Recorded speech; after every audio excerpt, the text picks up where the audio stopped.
1000 गीत गावे लेकिन दूसर के गीत गावल का नहीं गावे, अपन गीत के गावे का दादा है। दूसर के गीत के गाथे ना, अपन गीत के गावे 1000 गीत गावे। चला हो रे समय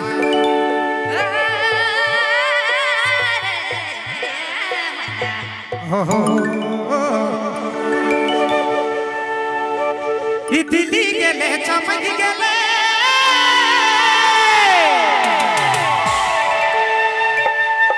ही गांडो लगे हिला देले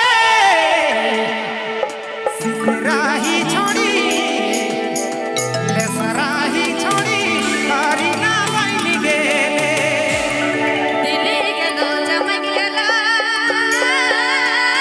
ऐसा है बैठवा गांडो लगे हिला देला सिराहा छोड़ा ले सराहा छोड़ा गोविंदा बैली गेले जुग खराब है।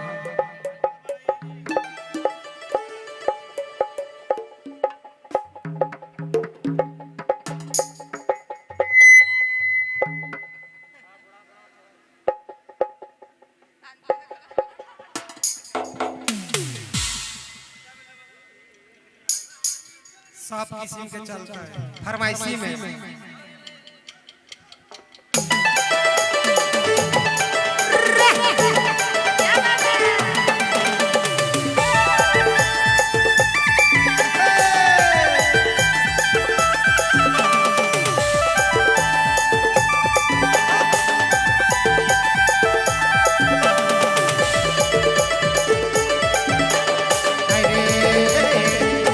दिल्ली गेले चमक गेले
चलो बहुत बहुत धन्यवाद। बहुत कलाकार आवाल है, बारी बारी सबके मौका मिले के चाहिए।